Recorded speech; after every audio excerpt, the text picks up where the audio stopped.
అవుజు బిల్లాహి మినష్ షైతానిర్ రజీం బిస్మిల్లాహిర్ రహమానిర్ రహీం. హాజరీన జమాత్ అస్సలాము అలైకుం వరహమతుల్లాహి వబరకాతుహు. ఈరోజు వీడియోలో ఇన్షాల్లాహ్ తఆలా మనం తరావీ నమాజ్కు సంబంధించినటువంటి కొన్ని అహకాం మరియు మసాయిల్ గురించి చర్చించుకునేటువంటి ప్రయత్నం చేద్దాం. ముందుగా చూడండి, తరావీ అనేది ఏదైతే ఉందో ఇది ఆ నమాజులకు ప్రవక్త సల్లల్లాహు అలైహి వసల్లం గారు ఇచ్చినటువంటి పేరు కాదు. దాని యొక్క పేరు ఏమిటంటే ఖియామే రమదాన్. ప్రవక్త సల్లల్లాహు అలైహి వసల్లం గారు పలికారు, అల్లాహ్ తాలా రమజాన్ యొక్క ఉపవాసాలను ఫర్జు చేశాడు మరియు అందులోని నమాజ్ను ఖియామును అల్లాహ్ తాలా నఫిల్గా చేశాడు. ఇక్కడ నఫిల్ అంటే అర్థము జాయిద్ అంటే ఎక్స్ట్రాగా నిర్ణయించడం జరిగింది అని. మరొక హదీస్లో ప్రవక్త సల్లల్లాహు అలైహి వసల్లం గారు చెప్పారు, అల్లాహ్ తాలా రమజాన్ యొక్క ఉపవాసాలను ఫర్జు చేశాడు మరియు నేను ఖియామే రమదాన్ను సున్నత్గా చేశాను అని చెప్పేసి. కాబట్టి ఫికా హనఫీలో ఈ నమాజుల్లో ఖియామే రమజాన్ని సున్నతే ముఅక్కదాగా భావిస్తారు. మరి ఈ తరావీ అనేటువంటి ఈ పదం ఎలా వచ్చింది అంటే, ఈ ఫుకహాలు ఏం చేశారంటే, ప్రవక్త సల్లల్లాహు అలైహి వసల్లం గారు ఖియామే రమజాన్ చేసేటప్పుడు ప్రతి 4 రకతుల తర్వాత కూర్చునేవారు అనమాట. దాన్ని ఏమంటారంటే తర్వీహ్ అంటారు. ఈ విధంగా అనేక మార్లు కూర్చోవడం వల్ల, తర్వీహ్ అనేక సార్లు జరగడం వల్ల దాన్ని ఏమంటారంటే దాని యొక్క బహువచనాన్ని తరావీ అంటారు. ఇది క్రమక్రమంగా తరావీ నమాజ్ అని చెప్పేసి పేరు పడిపోయింది అన్నమాట. తరావీ అంటే మధ్య మధ్యలో కూర్చుంటామే 4 రకతుల తర్వాత, దాన్ని వాటిని తరావీ అనడం స్టార్ట్ చేశారు. అందుకని ఈ నమాజ్ తరావీ నమాజ్గా పడిపోయింది. అంతే తప్ప దీని పేరు వాస్తవానికి తరావీ నమాజ్ అని ప్రవక్త సల్లల్లాహు అలైహి వసల్లం గారు చెప్పలేదు. దీని పేరు ఖియామే రమజాన్ లేదా ఖియాముల్ లైల్ అని కూడా మీరు చెప్పవచ్చు. ఇకపోతే తరావీ నమాజులు అనేది ఏదైతే ఉందో ఇది ఫర్జ్ లేదా వాజిబ్ కాదు. అయితే ఫికా హనఫీ ప్రకారం ఇవి సున్నతే ముఅక్కదా నమాజ్. సున్నతే ముఅక్కదా నమాజులు అంటే ఎవరు కూడా కావాలని తెలిసి ఇన్కార్ చేస్తూ అంటే తిరస్కరిస్తూ వదులుకోకూడదు. ఒకవేళ ఆ విధంగా చేసినట్టయితే అతను ఫికా హనఫీ ప్రకారం పాపాత్ముడిగా భావించబడతాడు. కాబట్టి ఎప్పుడైనా పొరపాటున ఏదైనా పనిలో ఉండి మిస్ చేసుకున్నా లేదా ఏదైనా ప్రయాణంలో ఉండి మిస్ చేసుకున్నా తప్పు లేదు. ఒకవేళ తరావీ నమాజులను జమాత్తో పాటు చదవడం కూడా ఇది ఫర్జ్ లేదా వాజిబ్ కాదు, ఇది ముస్తహబ్ మాత్రమే. ఒకవేళ ఎవరైనా ప్రయాణంలో ఉన్న ఏదైనా అవసరానికి వాళ్ళు ఇంట్లో తరావీ చేసుకున్నా కూడా ఇందులో ఎటువంటి దోషం లేదు. ఒకవేళ ఖురాన్ ఎవరైనా హాఫీజ్ ఉన్నారు, ఖురాన్ బాగా వచ్చినటువంటి వాళ్ళు ఒకవేళ జమాత్తో పాటు మేము చదవలేము, ఇంట్లో లేదా సపరేట్గా మేము ఖురాన్ యొక్క హిఫ్జ్ మాకు బాగా ఉంది కాబట్టి మేము దాన్ని పునశ్చరణ చేసుకోవడానికి, మేము రివిజన్ చేసుకోవడానికి మేము చదువుకుంటామంటే ఇందులో కూడా ఎటువంటి దోషం లేదు. ఇవి సున్నతే ముఅక్కదాగా పిలువబడేటువంటి తరావీ అనేది ఇది మగవారికి ఆడవారికి ఇద్దరికీ వర్తిస్తాయి. కాబట్టి స్త్రీలు కూడా ఇంట్లో ఈ యొక్క ఖియామే రమజాన్ అంటే తరావీ నమాజుల్ని అవి పూర్తి చేసుకునేటువంటి ఏర్పాట్లను ఇంట్లో చేసుకోవాలి. తరావీ నమాజులు అనేటివి రంజాన్ నెలవంక చూసినప్పటి నుండి ప్రారంభమవుతాయి మరియు మీకు రంజాన్ పండుగ యొక్క చాంద్ చూసినప్పటికీ ఆగిపోతాయి అన్నమాట. ఈ విధంగా ఎన్ని రోజులైతే మీకు ఉపవాసాలు పాటిస్తారో అన్ని రోజులు మీకు తరావీ నమాజులు అనేటివి పాటించాలి. తరావీ నమాజులు చదవడానికి ఉపవాసానికి ఏ విధమైనటువంటి సంబంధం లేదు. అంటే ఎవరికైనా ఉపవాసం మిస్ అయింది వాళ్ళు కూడా తరావీ నమాజ్ చదవచ్చు. ఒకవేళ ఎవరైనా ఉపవాసం ఉండి తరావీ నమాజులు ఏదైనా మిస్ చేసుకున్నా కూడా వాళ్ళు ఏం పాపాత్ములు కాదు, ఎటువంటి నష్టం ఏం లేదు. తరావీ నమాజుల యొక్క సమయం ఎప్పటి నుంచి అంటే ఎప్పుడైతే ఇషా నమాజు పూర్తవుతుందో, ఇషా నమాజు పూర్తయినప్పటి నుండి ఫజ్ర్ నమాజ్ వరకు అంటే ఫజ్ర్ యొక్క సమయం ప్రారంభమయ్యేంత వరకు తరావీ నమాజుల యొక్క సమయం ఉంటుంది.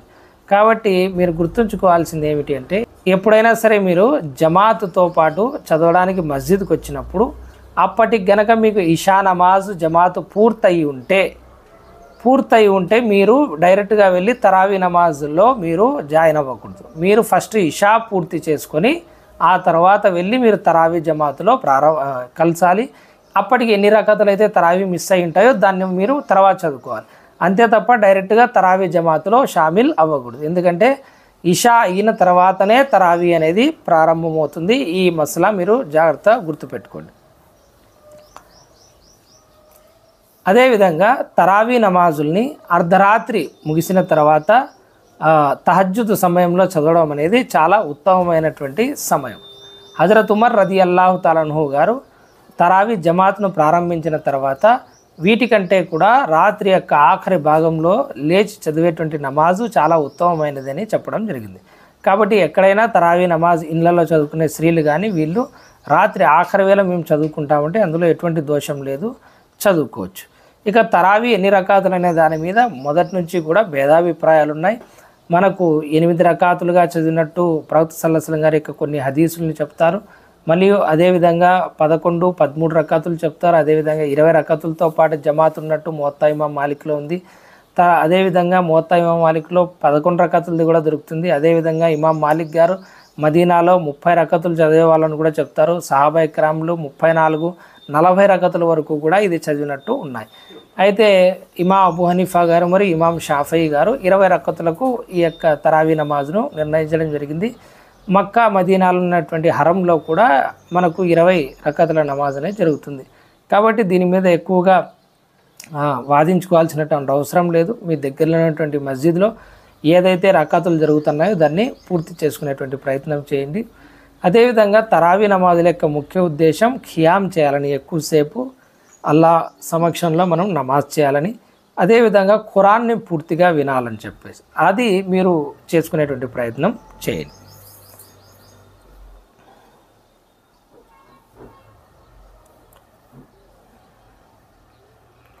తరావీ నమాజులను ఇషా తర్వాత వితర్ నమాజ్ కంటే ముందు చదవచ్చు. అదేవిధంగా వితర్ నమాజ్ తర్వాత కూడా ఒకవేళ ఎవరైనా వితర్ చదివేసినారు ముందే అంటే తర్వాత కూడా మనము తరావీ నమాజుని చదవచ్చు. ఇందులో ఎటువంటి దోషం లేదు. తరావీ నమాజును 2 రకాతులుగా చదవడం అనేది సున్నత్. అదేవిధంగా ప్రతి 4 రకాతుల తర్వాత కూర్చోవడం అనేది కూడా మనకు ముస్తహబ్గా ఫుకహాలు చెప్పడం జరిగింది. ఆ సమయంలో ఏదైనా జికర్ చేసుకోవచ్చు, లేదా ఖురాన్ చదవచ్చు, లేదా నఫిల్ నమాజ్ కూడా ఆ గ్యాప్లో మనం చదవచ్చు. అంటే 4 రకాతుల తర్వాత కూర్చుంటామే. అప్పుడు కొంతమంది తస్బీహాతే తరావీ అని ఇస్తారు, అవి అయినా చదవచ్చు. లేదా ఏదైనా జికర్ మీకు ఇష్టం వచ్చింది చేసుకోవచ్చు, లేదా ఖురాన్ చదువుకోవచ్చు, మీ ఇష్టం. ఆ గ్యాప్లో మీరు కాస్త సేద తీరి ఏదో ఒకటి అల్లాహ్ తఆలా యొక్క జికర్ చేసుకోవాలి. తరావీ నమాజులందు పూర్తి ఖురాన్ని చదవడం అనేది ముస్తహబ్, అభిలషణీయం మాత్రమే. అది ఫర్జ్ కాదు, వాజిబ్ కాదు. ఈ విషయం కూడా గుర్తుపెట్టుకోండి. ఒకవేళ ఇమాం హాఫిజ్ కాకపోతే, ఖురాన్ కంఠస్థం చేసినటువంటి వ్యక్తి కాకపోతే తనకు వచ్చినటువంటి ఖురాన్లోని సూరాలను క్రమ పద్ధతిలో అతను చదవచ్చు. అదేవిధంగా ఇందులో ఎటువంటి దోషం లేదు. ఒకవేళ అవి రాకపోతే ఆఖరి 10 సూరాలను అంటే సూరతుల్ ఫీల్ నుంచి సూరతుల్ నాస్ వరకు అతను 10 రకాతుల్లో 20 రకాతులకు గాను 2 సార్లు రిపీట్ చేసుకున్న అది సరిపోతుంది. ఇందులో వచ్చిన నష్టమేమీ లేదు. అదేవిధంగా తరావీ నమాజుల గురించి బాగా గుర్తుంచుకోవాల్సింది ఏమిటంటే, ఎవరైతే హాఫీజులు మరీ ఖురాన్ యొక్క జబర్ జేర్ కూడా మీకు అర్థం కాకోకుండా, పదాలు కూడా మీకు అర్థం కాకుండా చదువుతూ ఉంటారో ఇటువంటి వాటిపై సఖ్త్ కఠినమైనటువంటి ఫత్వాలు ఉన్నాయి. ఇలాంటి ఖురాన్ చదవడం, ఈ విధంగా ఖురాన్ వినడం, ఈ రెండూ కూడా మంచి పద్ధతులు కావు, పాపకార్యాల కింద ఫుఖహా గుర్తించడం జరిగింది. అంటే మరీ కొంతమంది ఎక్స్ప్రెస్ వేలో చదువుతూ ఉంటారు. ఖురాన్ని 3 రకాలుగా మనం చదవచ్చు. ఒకటి అఫ్జల్ ఏదంటే ఖురాన్లో అల్లాహ్ తఆలా చెప్పినట్టుగా వరత్తిలిల్ ఖురాన తర్తీలా, ఖురాన్ని ఆగి పఠించడం. రెండవది ఏమిటంటే ఔసత్ అంటే దర్మియానీలో, అంటే అట్లా ఫాస్ట్ కాకుండా అలా ఆగి కాకోకుండా తజ్వీద్ ఖైదాలతో పాటు దర్మియాని చదవడం, అంటే మధ్యలో చదవడం. ఇంకొకటి రఫ్తార్ అంటే వేగంతో చదువుతారు కానీ ఇందులో అన్నీ స్పష్టంగా అర్థమవుతాయి, మరియు తజ్వీద్ ఖైదాలు కూడా ఇందులో అప్లై చేసి చదువుతూ ఉంటారు. అటువంటిది కూడా మనం వినొచ్చు, దోషం లేదు. అలా కాకోకుండా ఎక్కడా కూడా గున్నా చేయడం లేదు, ఎక్కడా కూడా ఇక్ఫా చేయడం లేదు, తర్వాత మద్దులు ముషద్దదులు ఏవి కూడా పట్టించుకోవడం లేదు, మరియు యాలమూన్ తాలమూన్ ఏదో కూడా అర్థం కావడం లేదు.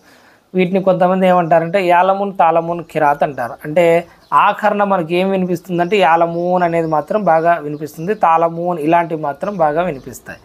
ఈ యాలమూన్ తాలమూన్ ఈ ఖిరాతుల్ని మొత్తం అందరూ ఫుకహాలు కూడా ఇట్లాంటి పద్ధతిలో ఖురాన్ చదవడాన్ని వారించారు. కాబట్టి దయచేసి ఎవరైనా ఫాస్ట్గా చదువుతూ ఉంటే కనుక ఆ ఇమాం సాబ్కు చెప్పే ప్రయత్నం చేయండి, మీరు కూడా ఓపికగా వినే ప్రయత్నం చేయండి. అదేవిధంగా నాబాలిగ్ హాఫిజ్ అంటే ఎవరైతే పూర్తి ఖురాన్ని హిఫ్జ్ చేసి ఉంటాడో అయితే అతను బాలిగ్ కాదు. ఫికా హనఫీ ప్రకారం ఏమిటంటే సాధారణంగా బాలిగ్ హాఫీజ్ వెనకల్నే ఏమంటారు తరావీ చదవడానికి వీళ్ళు ఒప్పుకుంటారు. కాకపోతే ఎక్కడైతే బాలిగ్ హాఫీజ్ లేడో అక్కడ నాబాలిగ్ ఎవరైతే ఇంకా బులూగ్ ఉమర్కి పెద్దవాడు కానటువంటి పిల్లవాని వెనకల కూడా వీళ్ళు తరావీ నమాజ్ చదవడానికి ఎటువంటి అభ్యంతరం లేదంటారు. కాబట్టి నాబాలిగ్ హాఫీజ్ ఉన్నా సరే మీకు ఖురాన్ అనేది అక్కడ వింటూ మనం తరావీ నమాజుల్ని చేయవచ్చు. ఇందులో ఎటువంటి తప్పు లేదు. ఫికా హనఫీ ప్రకారం రమజాన్లో తరావీ నమాజ్ జమాత్తో చదవబడుతుంది మరియు ఖురాన్ ఖిరాత్ని బిగ్గరగా అంటే జహరన్ చదవబడుతుంది. ఈ విధంగా అయితే ఫజ్ర్, మగ్రిబ్, ఇషా నమాజ్ని ఖిరాత్తో బిగ్గరగా చదువుతాడో అదేవిధంగా ఇమాం తరావీ నమాజ్ని కూడా బిగ్గరగా చదువుతాడు. కాబట్టి మీరు ఇమాం వెనకల ముఖ్తదీలు ఏ విధమైనటువంటి ఖిరాత్ చేయకూడదు. ఎందుకంటే ఖురాన్ యొక్క ఆయత్ ఉంది. ఎప్పుడైతే మీ వద్ద ఖురాన్ పఠించబడుతుందో మీరు మౌనంగా శ్రద్ధగా దాన్ని వినాలి. తద్వారా మీరు కరుణించబడవచ్చు అని చెప్పేసి అల్లాహ్ తఆలా ఖురాన్ కరీంలో తెలియజేయబడింది. కాబట్టి మీరు ఎటువంటివి చదవాల్సినటువంటి అవసరం లేదు, చదవకూడదు. అదేవిధంగా ఇందులో వితర్ కూడా జమాత్తో పాటు జరుగుతుంది. ఇక్కడ గుర్తుంచుకోవాల్సింది ఏమిటంటే ఎవరైతే ఇషా నమాజు జమాత్తో పాటు పొందారో వారు మాత్రమే వితర్ నమాజు కూడా జమాత్తో పాటు చేయాలని చెప్పేసి ఫికా హనఫీలో ఒక నిబంధన ఉంది. అయితే ముఫ్తీ అక్మల్ సాబ్ గారు ఏమంటారంటే ఒకవేళ ఇషా జమాత్తో చదవకపోయినా అటువంటి వ్యక్తి వితర్ నమాజ్ జమాత్తో చదివినా అందులో తప్పేం లేదు. ఎందుకంటే రెండింటికి ఏం లింక్ లేదు, ఈ రెండో సపరేట్ జమాతులని ఆయన చెప్పడం జరిగింది. కాబట్టి మీరు ఒకవేళ ఇషా జమాత్ మిస్ అయినా మీరు వితర్ జమాత్లో పాల్గొంటామన్నా కూడా ఎటువంటి తప్పు లేదు. అయితే కొంతమంది ఇప్పటికీ మస్జిదుల్లో ఇదే విధంగానే చెప్తారు, ఇషా జమాత్ చదివిన వాళ్ళు మాత్రమే వితర్ జమాత్లో పాల్గొనండి, లేదంటే పక్కకి వెళ్ళి చదువుకోండి అని చెప్పేసి. కాబట్టి మీకు ఏ విధంగా సౌలభ్యం ఉంటే ఆ విధంగా చేసుకోండి, అంతే తప్ప గొడవలు పెట్టుకునే ప్రయత్నం చేయొద్దండి. అదేవిధంగా వితర్ నమాజ్లో 3వ రకతులో ఇమాం సాబ్ ఏం చేస్తారంటే అల్హం సూరా మరియు ఇంకొక సూరా చదివిన తర్వాత అల్లాహు అక్బర్ అని చేతులు పైకెత్తి మళ్ళీ కట్టుకుంటారు. అప్పుడు దువాయే ఖునూత్ చదువుతారు. కాబట్టి ముఖ్తదీలు కూడా మౌనంగా ఉండకూడదు. అప్పుడు దువాయే ఖునూత్ వాళ్ళు చదువుకోవాలి. ఒకవేళ దువాయే ఖునూత్ రాకపోతే వాళ్ళకి ఏ దువా వస్తే ఆ దువా చదువుకోండి. ఉదాహరణకు అల్లాహుమ్మ రబ్బనా అతినా ఫిద్ దునియా హసనా వఫిల్ ఆఖిరతి హసనా వఖినా అజాబన్నార్ కానీ, లేదంటే రబ్బీక్ ఫిర్లీ కానీ ఏ దువా వస్తే మీరు ఆ దువా అందులో మీకు ఆ దువాయే ఖునూత్ వచ్చేంత వరకు చదివే ప్రయత్నం చేయండి. ఒకవేళ కూర్చొని తరావీ నమాజ్ చదవచ్చా అని, కూర్చొని చదవచ్చు. తరావీ నమాజుల్ని కూర్చొని కూడా చదవచ్చు. ఒకవేళ ఎవరికైతే నిలబడడానికి కష్టమైపోతుందో వాళ్ళు కూర్చొని చదవచ్చు. లేదా ఎక్కువసేపు నిలబడితే మాకు ప్రాబ్లం అవుతుందనే వాళ్ళు కూడా కూర్చొని చదవచ్చు. కాకపోతే సగం పుణ్యమే లభిస్తుంది. అయితే కొంతమంది ఏం చేస్తారంటే, కొంతమంది యువత అనుకోండి, లేదంటే కొంతమంది తెలియని వాళ్ళు ఏం చేస్తారంటే బయట ఎక్కడైనా కూర్చొంటారు, తీరా ఇమాం సాబ్ రుకులోనికి పోయేటప్పుడు వచ్చి అల్లాహు అక్బర్ అని చెప్పేసి జమాత్తో పాటు వస్తారు. ఈ విధమైనటువంటి చేష్టలు మంచిటివి కాదు. ఇది చాలా తప్పు. ఇలాంటి వాటి నుంచి మీరు రక్షింపబడాలి. మీరు మొదటి నుంచి జమాత్తో పాటు షామిల్ అయ్యేటువంటి కలిసేటువంటి ప్రయత్నం చేయండి. ఇమాం రుకులోకి పోయేటప్పుడు వచ్చి జమాత్తో కలిసడం, మళ్ళీ తర్వాత మళ్ళీ పోయి కూర్చోవడం, మళ్ళీ జమాత్తో కలిసడం అనేది ఇవి మంచి పద్ధతులు కాదు. కాబట్టి ఈ విధంగా తరావీ నమాజులకు సంబంధించినటువంటి మసాయిల్ని మీరు గుర్తుపెట్టుకోండి. ఇందులో ఏదైనా అనుమానాలు ఉంటే మీ దగ్గరలోని ఇమాంని అడిగే ప్రయత్నం చేయండి, లేదా కామెంట్లలో చెప్పండి. ఇంకా ఏదన్నా ఉంటే చెప్పే ప్రయత్నం చేస్తాం.